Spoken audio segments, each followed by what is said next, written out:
আসসালামু আলাইকুম। আশা করি সবাই ভালো আছো। তোমাদের জন্য কিছু ফিজিক্স ক্লাস নিচ্ছিলাম। তো আজকে একটা বিশেষ টপিক নিয়ে আলোচনা করব। সেই টপিকটা হচ্ছে নক্ষত্রের জীবন। নক্ষত্ররা কিভাবে জন্ম নেয়, কিভাবে মারা যায়, সে জিনিসটা। এটাকে অনেকে নক্ষত্রের জীবন চক্র বলে, বাট আমি জীবন চক্র বলতে চাই না। বিকজ নক্ষত্র মারা যাওয়ার পর সেখান থেকে তো আবার নতুন করে নক্ষত্রের জন্ম নেয় না, তাই না? মানে নক্ষত্র জন্ম নেয়, তার কাজকর্মগুলো করে, আবার মারা যায়। এখন এই টপিকটা আছে কোথায়? এই টপিকটা আছে ফিজিক্স সেকেন্ড পেপারের চ্যাপ্টার 11-এ, অ্যাস্ট্রোনমি, জ্যোতির্বিজ্ঞান যে চ্যাপ্টারটা আছে সেখানে। তো অনেকেরই শর্ট সিলেবাসে জ্যোতির্বিজ্ঞান চ্যাপ্টারটা নাই, সেই জন্য এই টপিকটা অনেকে পড়তে চাও না। এই প্রবলেমটা আসলে খারাপ। সরকার থেকে বলছে তোমাদের শর্ট সিলেবাসে 7টা চ্যাপ্টার বা এতগুলো চ্যাপ্টার আছে, মানে ওই চ্যাপ্টারগুলোর উপর তোমাদের পরীক্ষাটা হবে। তার মানে এই না যে তুমি ওই চ্যাপ্টারের বাইরে কিছু বাকি কিছু পড়া তোমার জন্য হারাম হয়ে গেছে, তা কিন্তু না। তুমি চাইলেই কিন্তু শর্ট সিলেবাসের বাইরের চ্যাপ্টারগুলোর কিছু ইন্টারেস্টিং টপিক পড়তে পারো। আর বড় কথা, যারা মেডিকেল ভর্তি পরীক্ষায় অংশ নিতে চাও, তাদের তো ফুল সিলেবাসের উপর পরীক্ষা হয়, এবং এই টপিকটা তাদের জন্য খুবই গুরুত্বপূর্ণ, খুবই গুরুত্বপূর্ণ। আর যারা ফুল সিলেবাসে পড়বা তাদের তো অবশ্যই জানতে হবে। বাট এই টপিকে কিন্তু নতুন কোনো থিওরি বা কনসেপ্ট নাই। এই টপিকে তুমি ফিজিক্স সেকেন্ড পেপারে অন্যান্য অধ্যায়ে যে জিনিসগুলো পড়ছো, সেগুলোরই একটা অ্যাপ্লিকেশন। মানে এখানে নতুন কোনো থিওরি তুমি শিখবা না, নতুন কোনো কনসেপ্ট তুমি অর্জন করবা না। তুমি অন্যান্য অধ্যায়ে যে থিওরি এবং কনসেপ্টগুলো শিখেছো, ওইটারই একটা প্র্যাকটিক্যাল একটা তুমি বলতে পারো যে ইমপ্লিমেন্টেশন এখানে তুমি দেখতে পাবা। তো এই যে আমাদের নক্ষত্র, সকল শক্তির উৎস হচ্ছে নক্ষত্র। মহাবিশ্বে সকল শক্তি কোনো না কোনো নক্ষত্র থেকেই আসতেছে। তো এই নক্ষত্রগুলো কিভাবে সৃষ্টি হয়েছে, আমরা সায়েন্টিস্টরা অ্যানালাইসিস করে জানতে পারছেন যে আগে মহাবিশ্বে ছড়িয়ে ছিটিয়ে ছিল ধূলি মেঘ। ধূলি মেঘ বা ধূলিকণা যাই বলো, ধূলি মেঘ। এই ধূলি মেঘ জিনিসটা কি? আমাদের রাস্তাঘাটে ধুলাবালি ওড়ে, হ্যাঁ, দেখা যায় একটা গাড়ি টান দিয়ে চলে গেল, ধুলাবালি দিয়ে তোমার নাক মুখ একেবারে ঝাপসা হয়ে গেল। তারপর তুমি শপথ নিলা যে একদিন আমিও গাড়ি কিনবো, এবং এভাবে আরেকজনের মুখ, হ্যাঁ, ধুলাবালি দিয়ে ইয়া করে ঝাপসা করে দিব, তাই না? এমনই তো করি। এমন করাটা যদি উচিত না। তোমরা পণ করবা যে আমিও একদিন গাড়ি কিনবো, সেদিন আমি এইভাবে কারো মুখ ধুলাবালি দিয়ে উড়াই দিব না। হাউএভার, ধুলাবালি জিনিসটা কি? এই যে ধুলি মেঘ, এই জিনিসটা আসলে কি? এটা কি রাস্তার ওই যে সিলিকন ডাই অক্সাইডের ধুলা? না ভাই, এটা কিন্তু সিলিকন ডাই অক্সাইডের ধুলা না। এই ধুলি মেঘ বলতে এখানে বোঝানো হয় হাইড্রোজেন এবং হিলিয়াম। কাকে কাকে বোঝানো হয় ভাইয়া?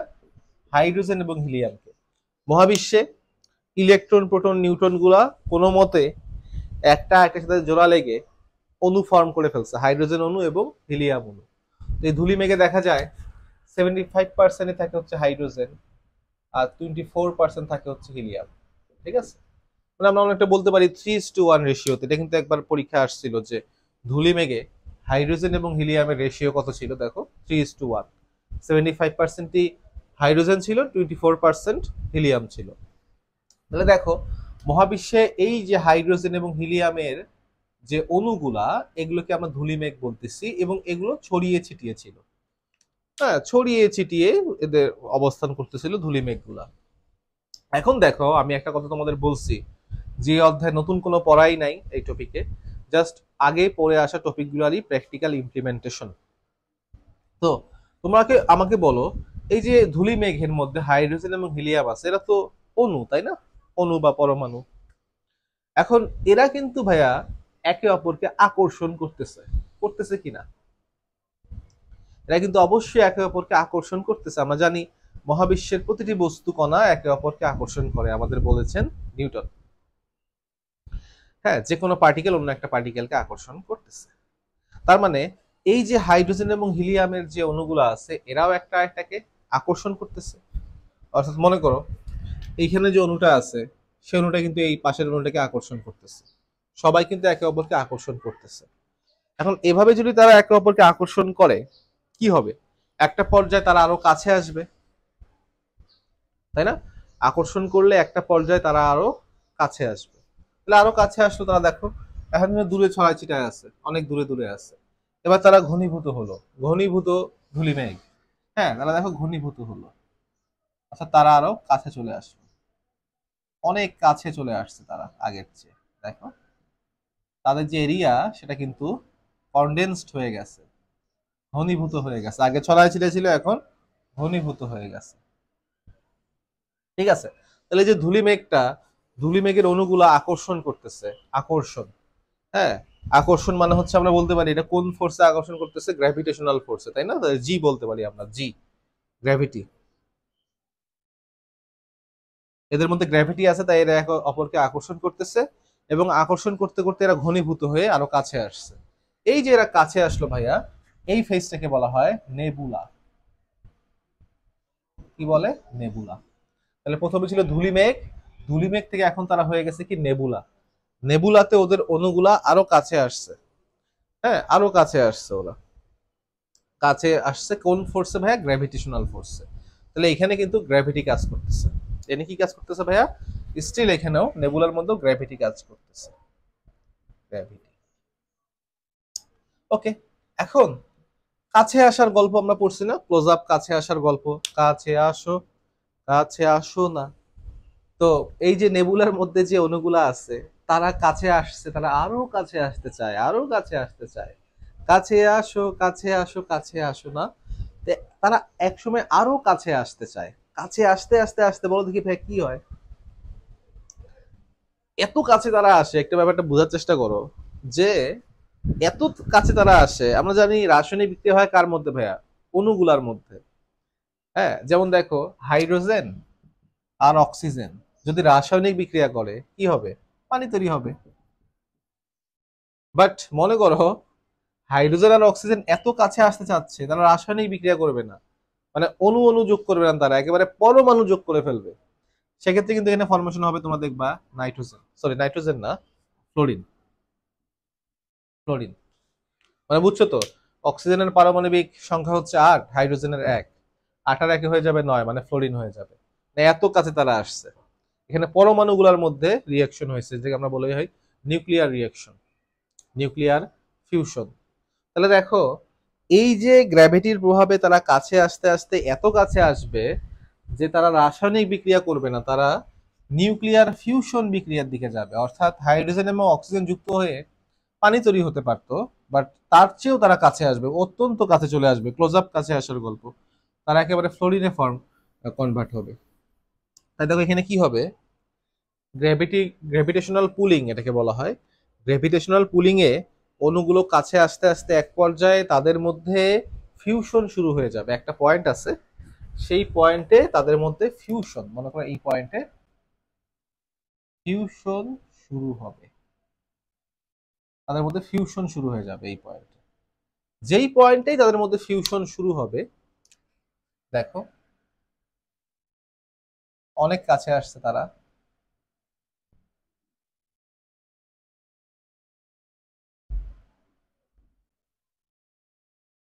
হ্যাঁ, মনে করো অনেক কাছে আসছে অণুগুলা, এবং অণুগুলা কিন্তু পরমাণুগুলো এখন যুক্ত হয়ে ফিউশন শুরু করছে।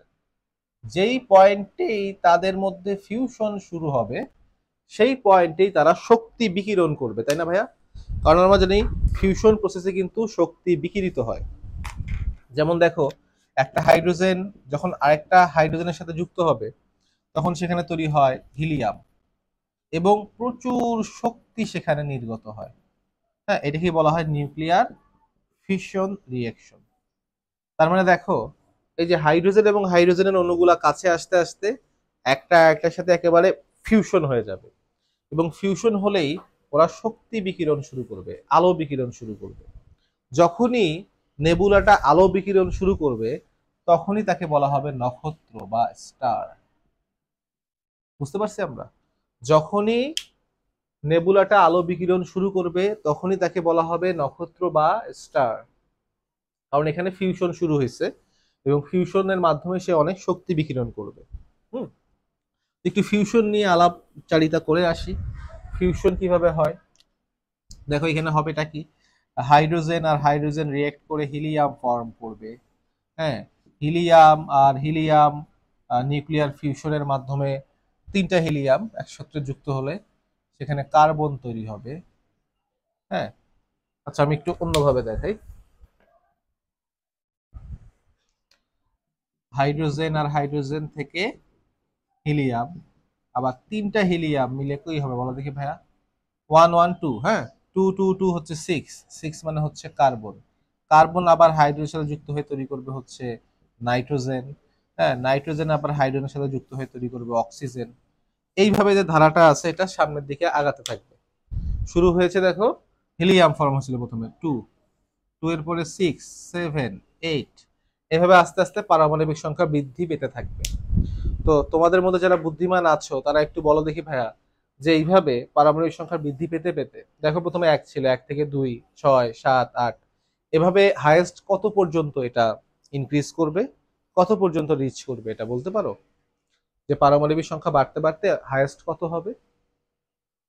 আচ্ছা, তোমরা অনেকেই হয়তো অনেক রকম অ্যাজাম্পশন করছো, বাট এখানে সত্য কথা হচ্ছে এটা বাড়তে বাড়তে আলটিমেটলি হবে 26 আয়রন।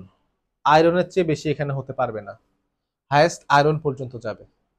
কারণ তোমাদের একটা গ্রাফ দেওয়া আছে, বন্ধন শক্তির একটা গ্রাফ দেওয়া আছে, যে কোন অণু তৈরি করতে কতটুকু বন্ধন শক্তি লাগে। এটা সম্ভবত চ্যাপ্টার 8 বা 9-এ আছে, একটা গ্রাফ তোমরা দেখবা।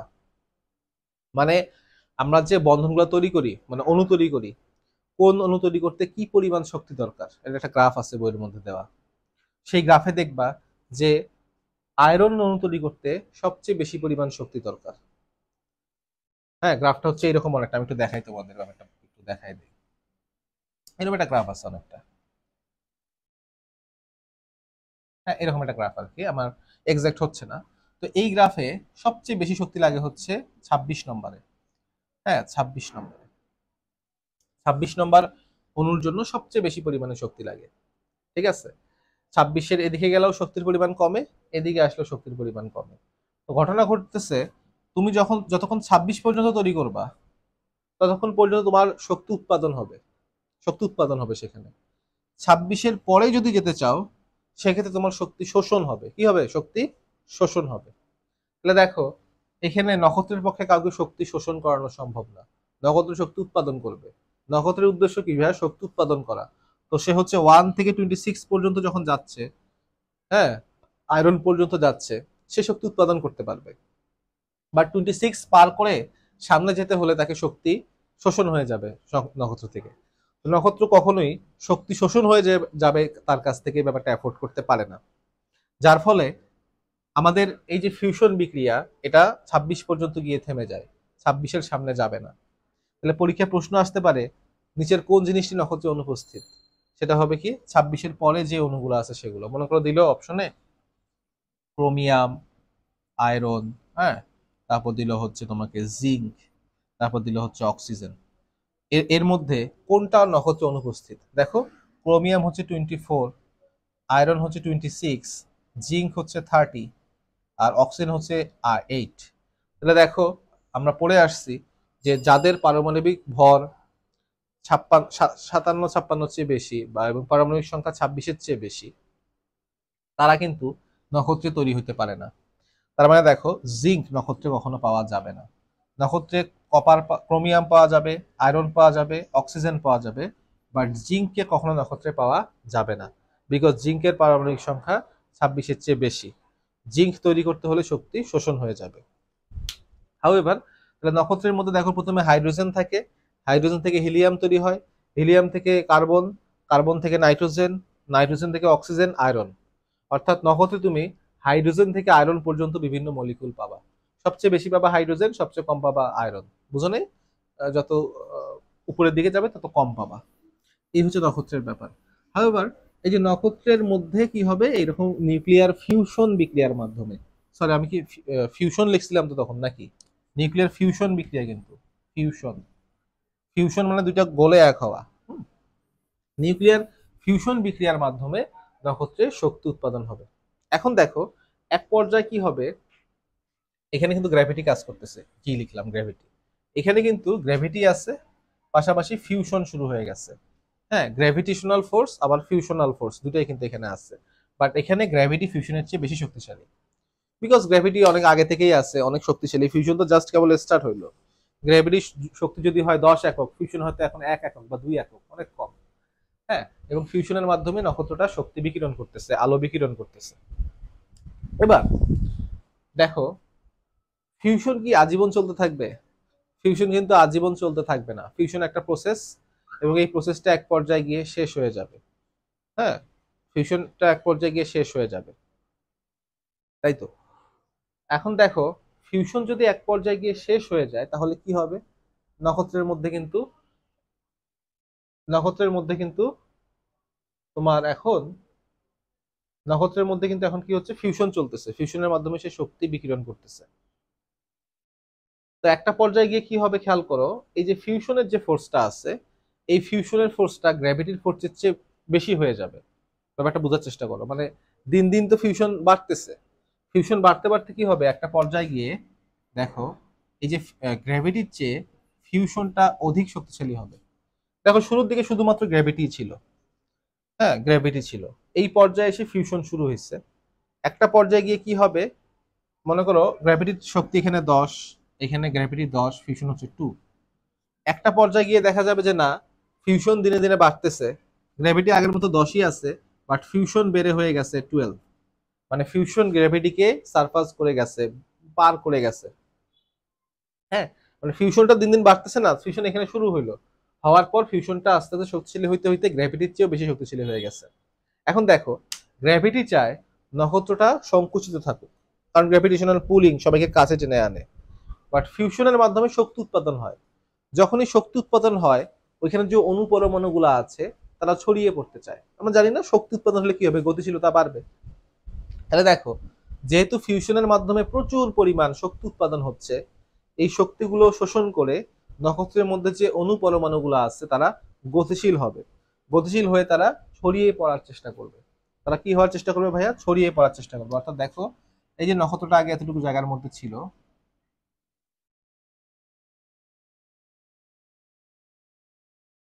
হ্যাঁ, এখান থেকে তারা কিন্তু আবার ছড়িয়ে পড়তে শুরু করবে। হ্যাঁ, নক্ষত্র দেখো ছড়িয়ে পড়তেছে। এরকম কিন্তু হবে যে গ্র্যাভিটেশনের চেয়ে যখন ফিউশন বড় হবে তখন কিন্তু নক্ষত্রটা ছড়িয়ে পড়ার চেষ্টা করবে, বড় হয়ে যাওয়ার চেষ্টা করবে। তো যখন নক্ষত্র বড় হয়ে যাওয়ার চেষ্টা করবে তাকে তখন আমরা বলবো হচ্ছে দানব, লাল দানব। তখন তাকে আমরা কি বলবো ভাইয়া? লাল দানব বলবো। বুঝতে পারছি? তা দেখো, গ্র্যাভিটেশনের চেয়ে ফিউশন একটা পর্যায়ে বড় হবে এবং তখন নক্ষত্রটা হয়ে যাবে লাল দানব। তখন নক্ষত্রটা কি হয়ে যাবে ভাইয়া? লাল দানব হয়ে যাবে। এবং এই লাল দানব অবস্থায় সে কিন্তু বড় হবে, বিকজ কারণটা কি ভাইয়া? কারণ হচ্ছে গ্র্যাভিটির চেয়ে এখন ফিউশন বেশি শক্তিশালী। ফিউশনের মাধ্যমে নক্ষত্রের অনুপরমাণুগুলো ছড়ায় পড়বে এবং নক্ষত্র আশেপাশের যদি কোনো গ্রহ থেকে থাকে সেই গ্রহকে খেয়ে ফেলবে। যেমন যদি সূর্য লাল দানব অবস্থায় যায়, সূর্য কিন্তু এখন ভাই নক্ষত্র অবস্থায় আছে, নক্ষত্র মানে সূর্যের মধ্যে এখন ফিউশন চলতেছে, গ্র্যাভিটেশনও আছে, গ্র্যাভিটেশনাল পুলিংও আছে, বাট এখন ফিউশনটা গ্র্যাভিটেশনের চেয়ে অনেক কম শক্তিশালী। কিন্তু একটা পর্যায়ে আসবে যেদিন দেখা যাবে যে সূর্যের ফিউশনটা এত বেশি হয়ে গেছে, সেই ফিউশনের শক্তিটা গ্র্যাভিটেশনকে ছাপিয়ে উঠছে, যার ফলে সূর্যটা ছড়ায় পড়বে, ছড়ায় সূর্যের আশেপাশে যে গ্রহগুলো আছে সেই গ্রহগুলোর কাছে চলে আসবে। যেমন বুধ গ্রহ, শুক্র গ্রহ, পৃথিবী গ্রহ, এই গ্রহগুলোকে খেয়ে ফেলবে। বুঝো নাই? আশেপাশের গ্রহগুলোকে সে খেয়ে ফেলবে। এবং এটা আমরা আমাদের ধর্মেও দেখছি যে কিয়ামতের সময় সূর্য আমাদের মাথার কাছে চলে আসবে। তার মানে হয়তো যে সূর্য তখন লাল দানব অবস্থায় চলে যাবে ওই দিন হাসরের ময়দানে। সূর্য লাল দানব অবস্থায় চলে গেলে কি হচ্ছে, যে সূর্যটা বুধ গ্রহকে খেয়ে ফেলছে, শুক্রকে খাইছে, তারপর পৃথিবীরও কাছে চলে আসছে, আমাদের মাথার কাছে চলে আসছে। তার মানে বুঝতে হবে যে সেদিন সূর্যের মধ্যে ফিউশন গ্র্যাভিটেশনকে পার করে গেছে এবং সূর্য লাল দানব অবস্থায় গেছে। বিকজ আসলেই কিন্তু এটা সায়েন্স এটা বলতেছে, এটা হবে যে সূর্য যখন বড় হবে সে একটা পর্যায়ে কিন্তু পৃথিবীর কাছে চলে আসবে, পৃথিবীকেও খেয়ে ফেলবে। হ্যাঁ, কারণ বুঝতেছে ছড়ায় পড়বে সূর্য শক্তিটা। দেখছো কত মজার ব্যাপার? আচ্ছা, এইভাবে ফিউশন কি ভাই আজীবন চলবে? না, ফিউশন আজীবন চলবে না। বিকজ যখন নক্ষত্রে থাকা বেশিরভাগ অণুই আয়রনে পরিণত হবে, মনে করো হাইড্রোজেন থেকে হিলিয়াম, হিলিয়াম থেকে কার্বন, অক্সিজেন, নাইট্রোজেন হইতে হইতে এক পর্যায়ে কিন্তু আয়রন হয়ে যাবে সবাই। যখন সবাই আয়রনে পরিণত হবে, আয়রন তো আর ফিউশন করতে পারে না, যে আয়রন ফিউশন করে কপার বা জিঙ্ক হবে এই সুযোগ কিন্তু নাই। আয়রন হওয়া মানে খেলা ওইখানে শেষ। তাহলে একদিন দেখা যাবে ফিউশন হইতে হইতে ফিউশন বন্ধ হয়ে যাবে, ফিউশন আর হবে না, বিকজ সবাই আয়রনে পরিণত হয়ে গেছে, আর তো সামনে যাওয়া সম্ভব না। ফিউশন যখন বন্ধ হয়ে যাবে তখন ব্যয় কি হবে? ফিউশন যখনই বন্ধ হয়ে যাবে তখন দেখা যাবে ফিউশন জিরো হয়ে গেছে কিন্তু ভাইয়া, তখন শুধুমাত্র কে কাজ করতেছে? গ্র্যাভিটি। তখন শুধুমাত্র কে কাজ করতেছে ভাইয়া? গ্র্যাভিটি কাজ করতেছে, ফিউশন কিন্তু আর কাজ করতেছে না। তখন দেখা যাবে এই যে নক্ষত্রটা এত বড় হয়ে গেছিল, ও হঠাৎ করে আবার ফিউশন শেষ, গ্র্যাভিটেশন আছে, গ্র্যাভিটেশন তো অবশ্যই থাকবে, অলওয়েজ থাকবে। তখন গ্র্যাভিটেশনাল টানে হঠাৎ করে দেখা যাবে নক্ষত্রটা আবার ছোট হয়ে গেছে। নক্ষত্রটা আবার কি হয়েছে ভাইয়া? ছোট হয়ে গেছে। দেখো নক্ষত্র কিন্তু একটা সাইজ ছিল, হঠাৎ ফুলে উঠছিল, আবার ছোট হয়ে গেছে। এই যে নক্ষত্রটা সংকুচিত হয়ে গেল, ছোট হয়ে গেল, এই পর্যায়টাকে বলা হয় বামন পর্যায়, বামন দশা, নক্ষত্রের বামন দশা, শ্বেত বামন, দেখে বলা হয় কি ভাইয়া? শ্বেত বামন। বুঝতে পারছি কিনা জিনিসটা? নক্ষত্রটা ছোট হয়ে গেছে তাই বলা হচ্ছে শ্বেত বামন। কারণ ঘটনা হচ্ছে ভাইয়া দেখো, যখন ফিউশন শুরু হয়েছিল, ফিউশন শুরু হওয়ার পর থেকে নক্ষত্র কি করছে? আলো বিকিরণ করছে, তাই না? এখানে আলো বিকিরণ করছে, এখানেও আলো বিকিরণ করছে। এইখানে কি এসে নক্ষত্রটা আর আলো বিকিরণ করবে? ফিউশন তো অফ হয়ে গেছে, ফিউশন বন্ধ, আর নক্ষত্র ফিউশন হচ্ছে না, ফিউশন টোটালি বন্ধ হয়ে গেছে। এবং ফিউশন বন্ধ হওয়াতে গ্র্যাভিটেশন টান দিয়ে নক্ষত্রকে আবার ছোট করে ফেলছে। আমার প্রশ্ন হচ্ছে, এখানে তো আলো বিকিরণ করছে, এখানেও আলো বিকিরণ করছে, শ্বেত বামন অবস্থায় কি আলো বিকিরণ করবে? তোমাদের কি মনে হয়? ফিউশন অফ, কিন্তু ফিউশন বন্ধ হওয়ার পরেই শ্বেত বামন হয়েছে, এখন কি আর আলো বিকিরণ করবে? কি মনে হয় তোমাদের, আলো কি আর বিকিরণ করবে? অ্যান্সার হচ্ছে হ্যাঁ, এখন আলো বিকিরণ করবে। প্রশ্ন হতে পারে ভাইয়া কেন? ফিউশন তো হচ্ছে না, তাহলে শক্তি আসবে কোথা থেকে? এখানে অ্যান্সারটা হচ্ছে কৃষ্ণ বস্তুর বিকিরণ। যারা আমার কৃষ্ণ বস্তুর বিকিরণের ক্লাসটা করছো, আমি বললাম না এখানে সবকিছুই পুরান কনসেপ্টের একটা ইন্টারপ্রিটেশন বা মানে কি বলবো, মানে প্রয়োগ আর কি। কৃষ্ণ বস্তুর ক্লাসটা যারা করছো তাদেরকে আমি সেই ক্লাসে বলছি যে যে কোনো উত্তপ্ত বস্তুই আলো বিকিরণ করে। একটা বস্তুর তাপমাত্রা যদি তার আশেপাশে তাপমাত্রার চেয়ে বেশি হয় তাহলে সে আলো বিকিরণ করবে করবে করবে। মনে করি এখানে একটা বস্তু আছে, এই বস্তুটার টেম্পারেচার হচ্ছে 80 ডিগ্রি সেন্টিগ্রেড, আর তার আশেপাশের টেম্পারেচার 25 ডিগ্রি সেন্টিগ্রেড। তাহলে কি হবে? এই বস্তুর মধ্যে ফিউশন হওয়ার কোনো প্রয়োজন নেই। এই বস্তু যেহেতু আশেপাশের চেয়ে উত্তপ্ত, তাই এখান থেকে কিন্তু আলো বিকিরিত হবে। এখান থেকে বিকিরিত হবে ভাই, আলো বিকিরিত হবে, ওর ভিতরে ফিউশন হওয়ার কোনো দরকার নাই। যেমন একটা লোহার রডকে গরম করলে লাল হয়ে যায়, লাল আলো বের হয় ওর কাছ থেকে, তাই না? তার মানে কি ওই লোহার মধ্যে ফিউশন শুরু হয়েছে নাকি? নেবার। আর লোহায় তো ফিউশন হবেই না কোনোদিনও, লোহার উপরে তো ফিউশন যাইতে পারে না ন্যাচারাল প্রসেসে। তাহলে দেখো, যে কোনো উত্তপ্ত বস্তু আলো বিকিরণ করে। ঘটনা হচ্ছে সূর্যটার মধ্যে ফিউশন বন্ধ হয়ে গেছে, ভালো কথা, বা নক্ষত্রের মধ্যে ফিউশন বন্ধ হয়ে গেছে, ভালো কথা। এখনো কিন্তু সে নক্ষত্র হিসেবেই আছে, মানে এখনো কিন্তু সে গরম অবস্থায় আছে, অর্থাৎ তার আশেপাশের চেয়ে তার টেম্পারেচার কিন্তু এখনো অনেক বেশি। যেমন সূর্যের টেম্পারেচার এই পর্যায়ে মনে করো 6000 কেলভিন, এখানে মনে করো আরো বেশি 8000 কেলভিন। এখানে গেলেও তো 1-2000 কেলভিন তো থাকবে নাকি? নাকি একেবারে পরম শূন্য তাপমাত্রা হয়ে যাবে? তা তো হবে না। শ্বেত বামন অবস্থাতেও কিন্তু সে গরম, শ্বেত বামন অবস্থাতেও সে আশেপাশের এলাকার চেয়ে গরম। যেহেতু সে আশেপাশের এলাকার চেয়ে গরম, তাই কৃষ্ণ বস্তুর বিকিরণ, ব্ল্যাক বডি রেডিয়েশন, এই সূত্র অনুযায়ী সে কিন্তু আলো বিকিরণ করবে। এবং সে যেহেতু আলো বিকিরণ করবে তাই তাকে সাদা দেখা যাবে, এই জন্যই বলা হচ্ছে শ্বেত বামন। বুঝতে পারছো? সকল আলোই সে বিকিরণ করবে, তাকে সাদা দেখা যাবে, এই জন্যই বলা হচ্ছে ভাইয়া শ্বেত বামন। বুঝতে পারছো? তাহলে দেখো, নক্ষত্র অবস্থায় এবং লাল দানব অবস্থায় ফিউশনের মাধ্যমে সে শক্তি উৎপাদন করে। কিসের মাধ্যমে? ফিউশনের মাধ্যমে। আর শ্বেত বামন অবস্থায় গেলে সে কিসের মাধ্যমে শক্তি বিকিরণ করে?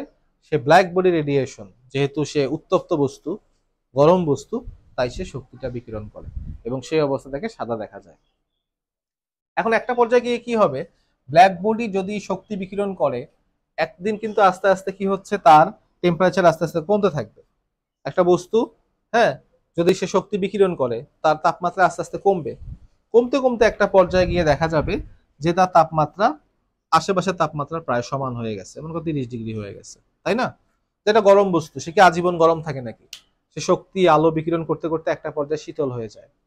তো এই যে শ্বেত বামনটাও আছে, এটা এক পর্যায়ে শীতল হয়ে যাবে। এবং যখন সে শীতল হয়ে যাবে, অর্থাৎ তার টেম্পারেচার আশেপাশের টেম্পারেচারের প্রায় সমান হয়ে যাবে, তখন কিন্তু সে আর আলো বিকিরণ করতে পারবে না। একটা পর্যায়ে গিয়ে সে আর আলো বিকিরণ করতে পারবে না। যখন সে আলো বিকিরণ করতে পারবে না তখন তাকে বলা হবে কালো বামন। কি বলা হবে? কালো বামন। বিকজ বামন তো সে ছোট, এবং সে আলো বিকিরণ করতেছে না। যেহেতু সে আর আলো বিকিরণ করতেছে না, তাই তাকে দেখতে কালো দেখা যাবে। দেখো শ্বেত কেন বলা হচ্ছিল, বিকজ তখন সে আলো বিকিরণ করতেছিল, এবং সব আলো মিলেমিশে আমরা জানি কি হয়, সাদা আলো হয়ে যায়।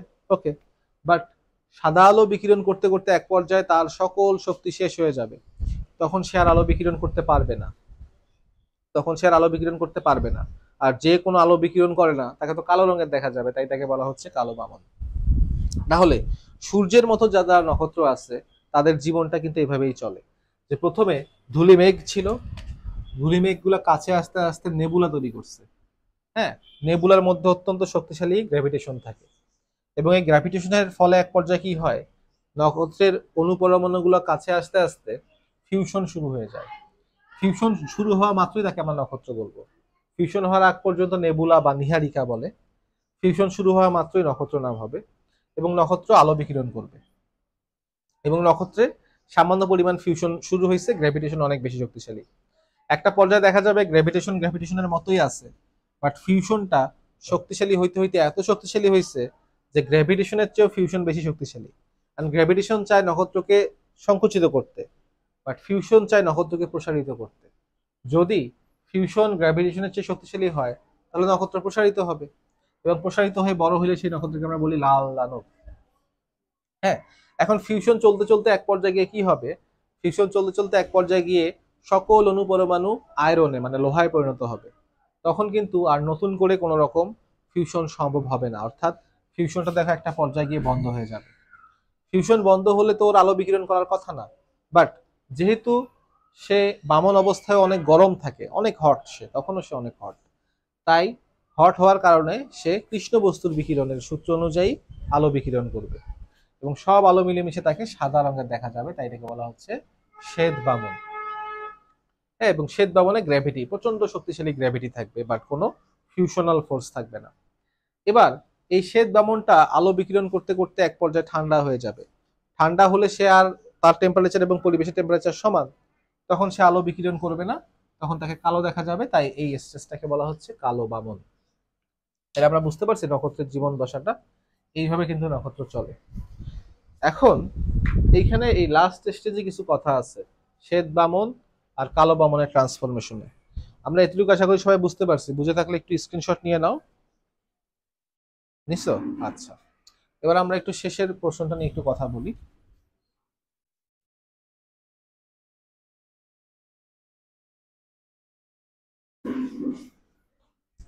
দেখো, এই যে শ্বেত বামনটা আছে, শ্বেত বামনটা কি হতে পারে? শ্বেত বামনটা কালো বামন হতে পারে, অথবা এই শ্বেত বামনটা নিউট্রন স্টার হতে পারে,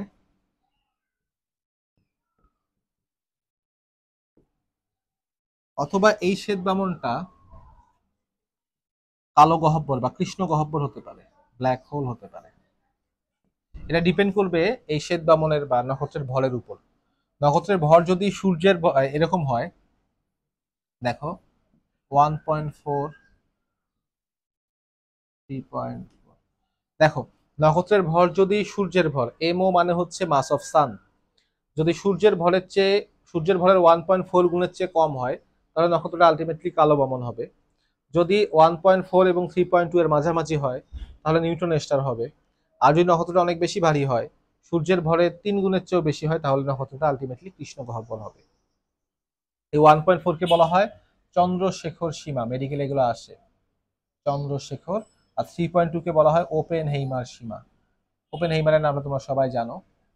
তো চন্দ্রশেখর আমি এভাবে মনে রাখতাম যে চন্দ্র 14, চন্দ্র 14, দেখো চন্দ্র 14। আর ওপেন, আমরা যদি আমাদের মুখ ওপেন করি 32টা দাঁত দেখা যায়, তাই না? তাই 32, 3.2, ঠিক আছে। তাহলে চন্দ্রশেখর সীমা হচ্ছে 1.4, আর ওপেন হেইমার সীমা হচ্ছে 3.2। এখন এই নিউট্রন স্টার, কালো বামন তো বুঝতে পারছি নিউট্রন স্টার জিনিসটা কি। নিউট্রন স্টার হচ্ছে নক্ষত্রের সবগুলো অণু পরমাণু, সবগুলো পার্টিকেল মিলেমিশে নিউট্রনে কনভার্ট হয়, এবং সেই নক্ষত্রটা ঘুরতে থাকে। হ্যাঁ, সেই জন্য নক্ষত্রটা ঘুরতে থাকে। আমি নিউটন স্টারটা একটু দেখাই। নক্ষত্রটা ঘুরতে থাকে, এই নক্ষত্র ঘুরে ঘুরে কি করে, নক্ষত্রের যে দুইটা মেরু আছে, এই মেরু থেকে নক্ষত্রটা আলো বিকিরণ করে, এইভাবে আলো বিকিরণ করে দুইটা মেরু থেকে, পুরো এলাকা থেকে কিন্তু আসবে না, দুইটা মেরু থেকে আসবে, এবং এটা কিন্তু লাটিমের মতো করে ঘুরতে থাকবে। এই জন্য নিউট্রন স্টারকে অনেক সময় পালসার বলা হয়। পালসার, পালসার কেন বলা হচ্ছে দেখো, মনে করো তুমি পৃথিবীতে এখানে বসে আছো, হ্যাঁ, এখানে একটা সুপারনোভা ইমপ্লোশন হয়েছে, supernova implosion, supernova implosion, supernova implosion হয়েছে, এক্সপ্লোশন না কিন্তু ইমপ্লোশন, আমি বুঝাচ্ছি জিনিসগুলা। তুমি এখানে পৃথিবীতে বসে আছো, এখন যদি এই নিউট্রন স্টারটা ঘুরতে থাকে তাহলে কি হবে, যখনই নিউট্রন স্টারের মেরুটা পৃথিবীর সাথে এক মুখে আসবে, তখন ওর আলোর ঝলকটা তোমার চোখে এসে পড়বে। বুঝো নাই ব্যাপারটা? মনে করো পৃথিবী থেকে অনেক অনেক দূরে একটা সুপারনোভা ইমপ্লোশন হয়েছে। সুপারনোভা ইমপ্লোশন হলে কি হয়, শ্বেত বামন থেকে নিউট্রন স্টার তৈরি হয়। এখন অনেক অনেক দূরে একটা সুপারনোভা ইমপ্লোশন হয়েছে। সুপারনোভা ইমপ্লোশন হলে কি হবে, ওইখানে একটা নিউট্রন স্টার তৈরি হবে, এবং সেই নিউট্রন স্টারের দুইটা মেরু থেকে আলো বিকিরিত হবে, আলো বিকিরিত হবে। সেই আলোগুলা কিন্তু মহাবিশ্বে ছড়ায় পড়বে। এবং দেখো এই নক্ষত্রটা এইভাবে লাটিমের মতো ঘুরতেছে না, ঘুরতেছে, ঘুরতে ঘুরতে যখনই নক্ষত্রের মেরুটা তোমার মুখে আসবে, তখনই তুমি একটা আলোর ঝলকানি পাবা। হ্যাঁ, দেখো ঘুরতে ঘুরতে যখনই তোমার দিকে আসবে, তুমি একটা আলোর ঝলকানি পাবা, তোমার দিকে আসলে তুমি আলোর ঝলকানি পাবা। তো ব্যাপারটা হচ্ছে, দেখা যায় যে নির্দিষ্ট সময় পর পর নক্ষত্র তোর মতো ঘুরতেইছে, ভালো কথা, দেখা যাবে নির্দিষ্ট সময় পর, মনে করো 3 ঘন্টা পর পর একটা আলোর ঝলক এসে তোমার চোখে পড়বে, আলোর ঝলক এসে তোমার চোখে পড়বে পৃথিবীতে তুমি বসে আছো। বিকজ যখনই ঘুরতে ঘুরতে ওর মেরুটা পর্যাবৃত্ত গতিত, তাই না, নির্দিষ্ট সময় পর পর দেখা যাবে ওর মেরুগুলো তোমার পৃথিবীর দিকে মুখ করছে। যখনই ওর মেরুগুলা পৃথিবীর দিকে মুখ করবে, ওর ওখান থেকে আলোর ঝলক এসে পৃথিবীতে পড়বে। এবং দেখা যাবে নির্দিষ্ট সময় পরপর যেহেতু ওর মেরুটা পৃথিবীর দিকে মুখ করবে, তাই নির্দিষ্ট সময় পরপর তুমি একটা আলোর ঝলকানি পাবা। এই নির্দিষ্ট সময় পরপর কোনো একটা উদ্দীপনা পাওয়াকে বলা হয় পালস। যেমন দেখো আমি যদি আমার হাতে ধরি, হ্যাঁ, পালস পাই না, যে 1 সেকেন্ড পর পর একটা একটা ধাক্কা পাচ্ছি, এই ধাক্কাকে বলা হবে কি, পালস। একই রকম দেখো, এই যে নিউট্রন স্টার আছে, নিউট্রন স্টারও নির্দিষ্ট সময় পর পর, মনে করো 2 ঘন্টা 3 ঘন্টা পর পর কি করতেছে, পৃথিবীতে একটা আলোর ঝলক পাঠাচ্ছে। এই আলোর ঝলককে আমরা পালস বলতে পারি। এবং এই পালস যার কাছ থেকে আসতেছে তাকে আমরা পালসার বলবো। এই জন্য নিউট্রন স্টারের আরেকটা নাম হচ্ছে পালসার। নিউট্রন স্টার একটা নাম হচ্ছে কি ভাইয়া, পালসার। নিউট্রন স্টার যেই কথা, পালসার একই কথা। নিউট্রন স্টারের একটা নাম হচ্ছে পালসার। আর নিউট্রন স্টার দুই মেরু থেকে আলো বিকিরণ করে, সে আলো পৃথিবীতে এসে পড়লে আমরা পালস পাই, যার থেকে পালস পাই তাকে আমরা বলি পালসার। এবার যদি শ্বেত বামন বা সরি নক্ষত্রটার ভর অনেক বেশি হয়, তাহলে একটা পর্যায়ে গিয়ে সে কৃষ্ণ গহ্বরে পরিণত হবে। কৃষ্ণ গহ্বর অনেক একটা অনেক জটিল জিনিস, এটা নিয়ে আলোচনা করবো এখন একদিন, যেহেতু সিলেবাসেই নাই। কৃষ্ণ গহ্বর সব আলোকে চুষে ফেলে, মানে একটা ঘটনা দিগন্ত থাকে, যে ওই ওই পর্যায়ে পার হওয়ার পর কোনো ঘটনা আর ঘটানো সম্ভব হয় না। এবার যদি অনেক ভারী হয় তাহলে কৃষ্ণ গহ্বর তৈরি হবে। কৃষ্ণ গহ্বর একেবারে এত ঝামেলা করে না নিউট্রন স্টারের মতো, ও একেবারেই চুষে ফেলে, মানে ওর কাছে কিছু গেলেই ভিতরে চলে যায় এবং তার আর কোনো হদিস পাওয়া যায় না। এটা হবে যদি নক্ষত্রের ভরটা অনেক বেশি হয়। আমাদের সূর্য কিন্তু একদিন কালো বামন হবে, বাট সূর্যের চেয়ে একটু ভারী যেগুলো আছে তারা নিউট্রন স্টার হবে বা পালসার হবে, একই কথা। আর আরো অনেক বেশি যারা ভারী তারা একটা পর্যায়ে কৃষ্ণ গহ্বরে পরিণত হয়। মহাবিশ্বে কিন্তু এখন অনেক কৃষ্ণ গহ্বর আছে।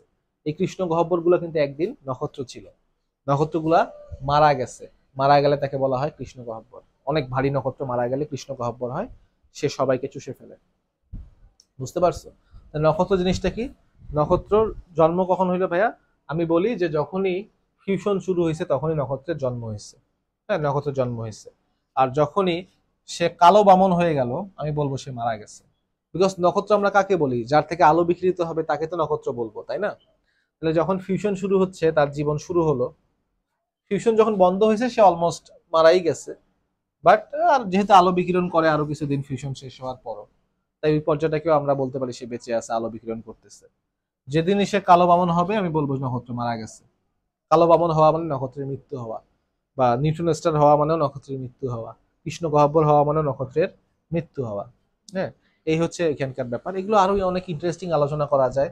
আমি কিন্তু তোমাদের জটিল কিছুই বলি নাই, তোমরা যা যা জানতা, গ্র্যাভিটি তোমরা সবাই জানো, ফিউশন সবাই জানো। হ্যাঁ, এই ব্যাপারগুলো নিয়ে কিন্তু আমি জিনিসটাকে এক্সপ্লেন করলাম। তো তোমরা আগ্রহ থাকলে আরো আলোচনা করা যাবে, এখানে ভিতরে ভিতরে আরো আলোচনা আছে ইনশাআল্লাহ। তো সবাইকে ধন্যবাদ ক্লাসটা করার জন্য।